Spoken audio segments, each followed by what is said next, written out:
As pessoas e empresas demandam moeda em excesso em relação às transações do período. Isso acontece porque elas precisam da moeda pelos seguintes motivos. Demanda de moeda por precaução. Refere-se àquela parte da renda das pessoas retida para atender às despesas inesperadas do período e para a realização de compras vantajosas. Demanda de moeda para transações.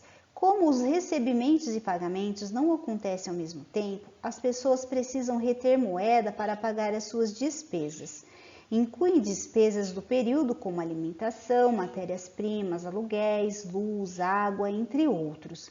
Por exemplo, um trabalhador recebe seu salário no 5º dia útil de cada mês. E até o recebimento do próximo salário, ele utiliza o salário recebido para se alimentar, pagar transporte, aluguel e outras despesas. Demanda de moeda para especulação. Ocorre quando uma parcela da renda das pessoas é colocada em aplicações financeiras novas de curtíssimo prazo, em função da expectativa de ganhos extra. A demanda da moeda é influenciada pela taxa de juros. Quem define as taxas de juros são as autoridades monetárias. No Brasil, é definido pelo Copom, que é o Comitê de Política Monetária do Banco Central. Taxa de juros é o preço da moeda, ou seja, o preço do dinheiro no mercado financeiro. Quanto maior a taxa de juros, menor é a quantidade de moeda demandada e retida para especulação e vice-versa. Ou seja, existe uma relação inversa entre a taxa de juros do mercado e a demanda especulativa por moeda. A demanda por moeda tem um componente influenciado pela taxa de juros, que é a demanda especulativa, e um componente que não depende de juros, que seria a demanda para transações e por precaução. Essa parcela que não depende da taxa de juros depende da renda. Demanda por moeda. Vamos supor que o investidor está analisando a possibilidade de comprar título. Imagine que ele disponha de duas opções. Na opção 1, o preço do título é de 200 unidades monetárias e esse título será resgatado depois de 1 ano por 250.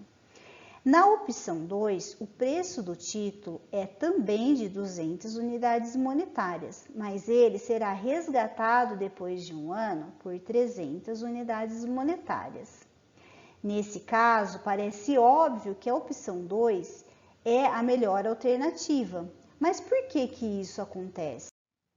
Para entender, vamos calcular a taxa de juros de cada uma das opções.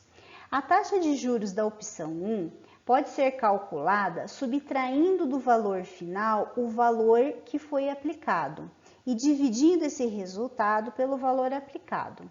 Então, nesta opção 1, temos que a taxa de juros é de 25% ao ano. Na opção 2, a taxa de juros será de 50% ao ano. Assim, a melhor opção para o investidor é a que apresenta a maior taxa de juros, ou seja, a segunda opção. No mercado financeiro, onde se encontra a oferta e a demanda por dinheiro, o dinheiro se transforma em mercadoria, cujo preço é a taxa de juros. Vale fazer um comentário aqui que, quando nós estamos aplicando o nosso dinheiro, é melhor optar por aquela taxa de juros que seja maior. Mas imagina que estejamos fazendo um financiamento. Então, nesse caso, nós vamos buscar o financiamento que oferecer a menor taxa de juros, pois agora nós iremos pagar por esse financiamento ou por esse dinheiro que estamos recebendo. Então, deve sempre ser analisado dessa maneira.